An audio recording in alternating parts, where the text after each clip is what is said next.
Boa tarde, seja bem-vindo ao Contrastes. Hoje apenas eu lhe vou fazer companhia até às 5h30, isto porque a nossa colega Delfina Rocha, por motivos de saúde, não nos pode acompanhar. Esperamos que ela melhore bem rápido para amanhã já estar aqui a fazer-nos companhia. Eu, neste momento, tenho aqui já os convidados de hoje. Hoje vamos falar de ambiente, cirurgia plástica, broa de A20 e também de capoeira. Muito boa tarde aos dois, como estão? Os nossos convidados já se encontram aqui, são eles o António Pereira, diretor da Eco Inside, correto? Exatamente. E também Nuno Barros, do Gabinete de Sustentabilidade da Lipor. Começo por si. Em que consiste a empresa Eco Inside?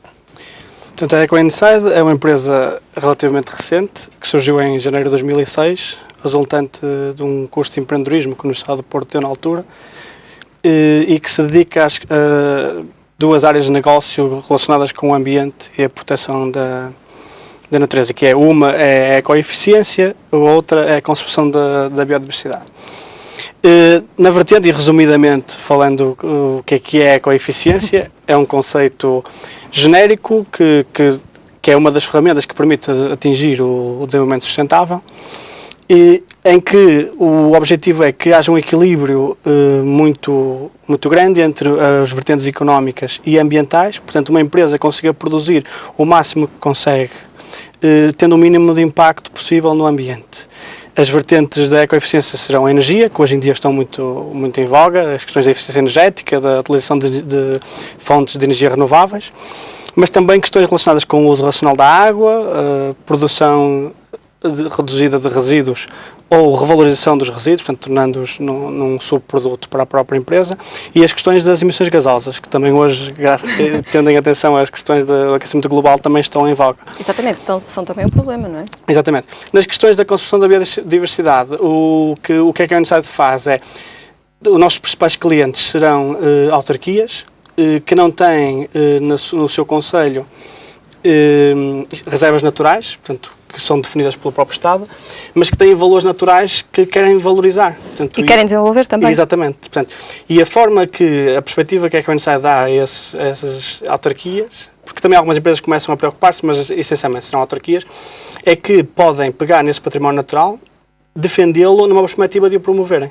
Portanto, promover numa perspectiva de conseguirem que esse património, que muitas vezes até nem é visto como um potencial de desenvolvimento económico local, que esse potencial existe, portanto, e é isso que a Eco Inside faz.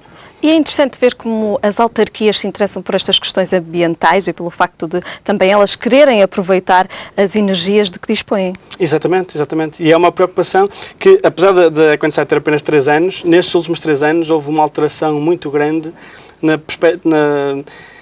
naquilo que as pessoas pensam sobre o ambiente e sobre a conservação do planeta Terra, não é? Que é isso que estamos a falar.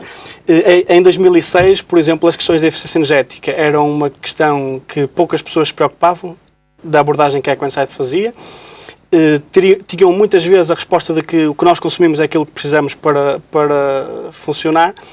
Entretanto, tem-se vindo a mudar e, de facto, hoje em dia já é comum qualquer pessoa perceber que a nível por exemplo, de alterações para o aumento da eficiência energética, é possível em qualquer sítio implementar medidas, e isso é interessante. Sendo que no início, se calhar as pessoas tinham alguma reticência relativamente à vossa empresa e até mesmo em relação às questões ambientais, e hoje, de facto, já elas próprias vos procuram e tentam também elas adquirir hábitos.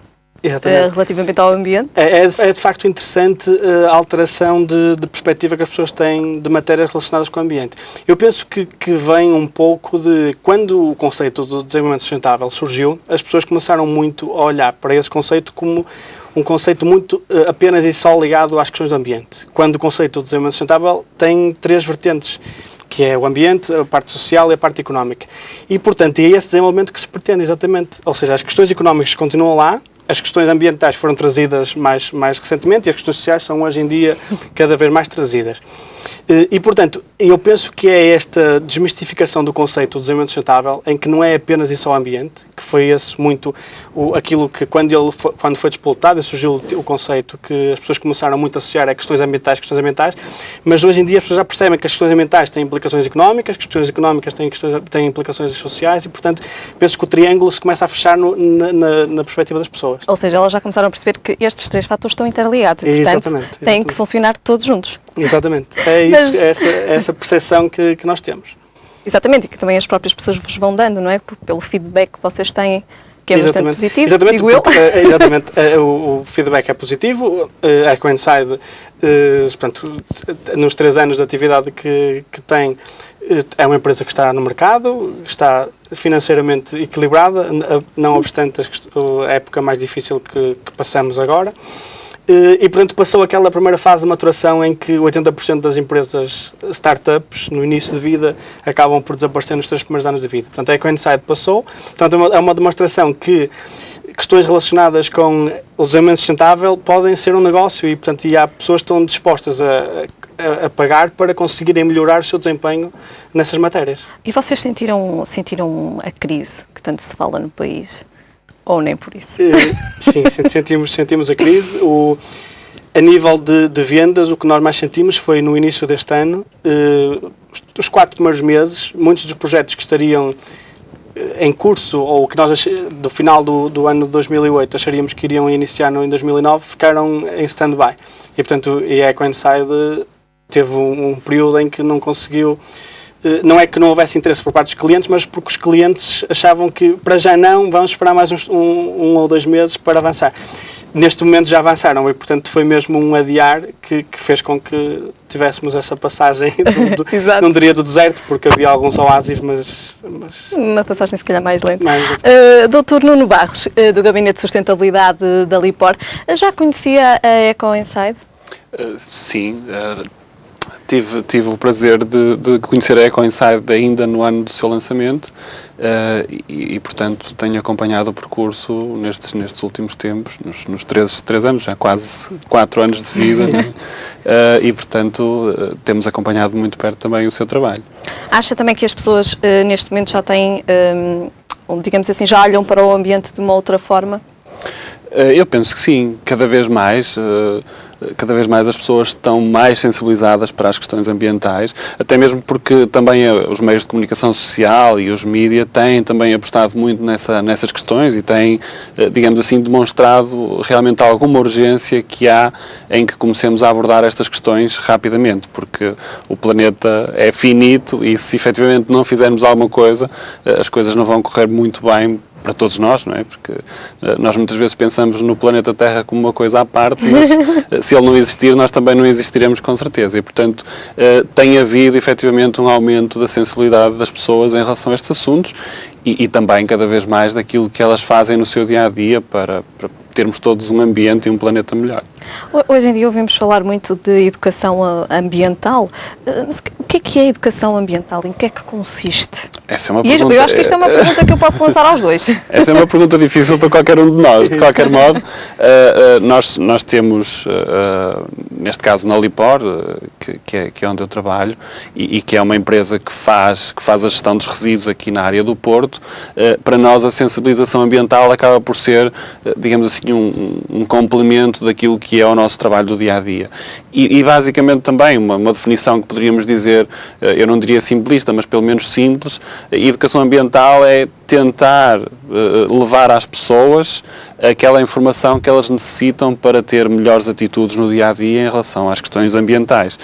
Por exemplo, não deixar a torneira aberta enquanto se lava os dentes, separar os seus resíduos corretamente, ou seja, coisas que são simples e que a maior parte das pessoas sabem e têm conhecimento disso, mas que depois, quando é para fazer, já não têm tanta vontade e, portanto, há esta diferença entre aquilo que eu penso e aquilo que eu faço. Portanto, o papel da educação ambiental tem sido, nestes últimos anos, fazer com que haja uma maior sensibilidade das pessoas, fazer com que haja efetivamente um maior empenho e uma maior percepção das pessoas daquilo que é necessário fazer, de modo a que possam efetivamente fazê-lo.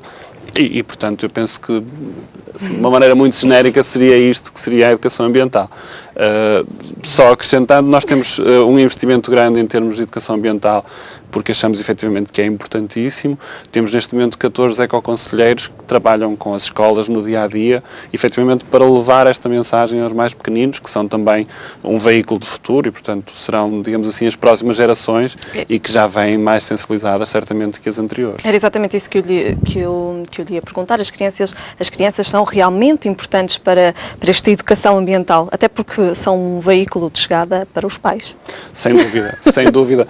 Nós, de vez em quando, recebemos algumas reclamações, entre aspas, de colegas nossos que dizem: eu não sei o que é que vocês andam a ensinar ao meu filho, que ele agora chega à casa e se eu não ponho o papel no sítio certo, ele vai-me chatear a cabeça. E, portanto, efetivamente, aqui vê-se que é efetivamente um veículo importantíssimo, e não só por esta questão de chegar aos pais, mas também porque são hábitos e são questões que se vão adquirindo e que não é de um dia para o outro. Portanto, todos nós sabemos que se temos o hábito de fazer um determinado gesto diário, custa-nos muito mudá-lo, e portanto estas questões têm que ser feitas com tempo e digamos assim, com persistência. Portanto, começar com os mais pequenos, com as crianças, é de facto importantíssimo. De facto, só para complementar a ideia, as crianças interiorizam muito mais facilmente esse tipo de conceitos porque não têm ainda alguns vícios das pessoas com mais idade. Eu até queria dar um exemplo do trabalho que a Lipor tem feito a nível da sensibilização, a nível da separação dos resíduos.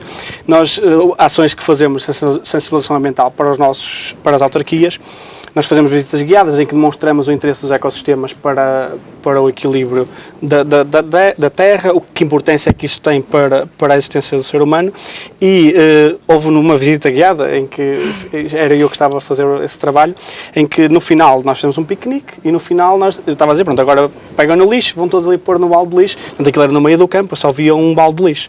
E veio a criança mais pequena de todas ter comigo e disse: e onde é que eu deito a lata de Coca-Cola? E, portanto, eu fiquei naquela...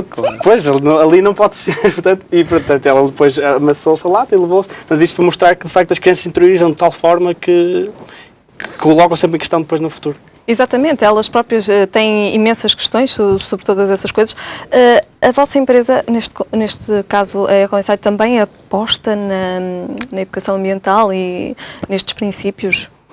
Sim, portanto, nós... Sensibilização? Exatamente. A nível de educação ambiental, o nosso maior trabalho é ao nível de questões relacionadas com a conservação da natureza. É preciso, principalmente em meios mais urbanos, levar novamente as pessoas para os espaços naturais. Portanto, é essa educação ambiental, sensibilização ambiental que nós mais fazemos, muito a pedido daquilo que são os projetos que nós realizamos, porque na valorização do património natural, o que nós...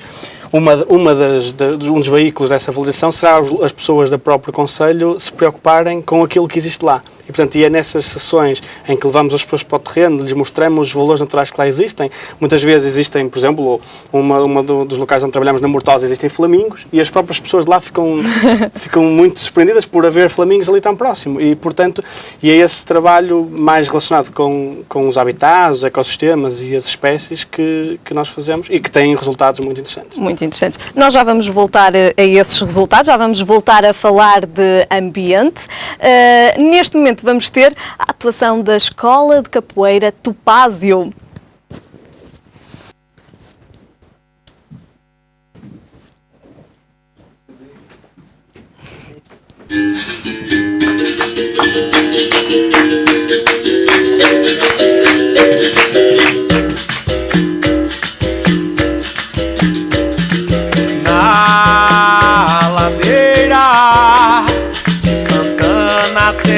Casarão que rola uma capoeira, é o grupo Topázio, meu irmão, na ladeira de Santana tem um casarão que rola uma capoeira, é o grupo Topázio, meu irmão, na ladeira de Santana tem um casarão que rola uma capoeira, é o grupo Topázio, meu irmão. Negros da Bahia cantam e dançam Jeixá. Quem não pode com tombo em pé, na ladeira não vai ficar. Negros da Bahia cantão e dança o Jeixá. Quem não pode com tombo em pé, na ladeira não vai ficar. Na ladeira, na ladeira de Santana tem um casarão que rola uma capoeira. É o grupo Topázio, meu irmão. Na ladeira, na ladeira de Santana tem um casarão que rola uma capoeira. É o grupo Topázio, meu irmão. Na ladeira, na ladeira de Santana tem um casarão que rola uma capoeira. É o grupo Topázio, meu irmão. Enche o peito com alegria e cante, irmão. Tu és Topázio, o guerreiro vencedor. Vale tudo, jiu-jitsu e boxe e a tradição da capoeira. Foi mestre Dinho, nos ensinou. Na ladeira, na ladeira de Santana tem um casarão que rola uma capoeira. É o grupo Topázio, meu irmão. Na ladeira, na ladeira de Santana tem um casarão que rola uma capoeira. É o grupo Topázio, meu irmão. Na ladeira, na ladeira de Santana tem um casarão que rola uma capoeira. É o grupo Topázio, meu irmão. Na ladeira, na ladeira de Santana tem um casarão que rola uma capoeira. É o grupo Topázio, meu irmão. Na ladeira, na ladeira de Santana.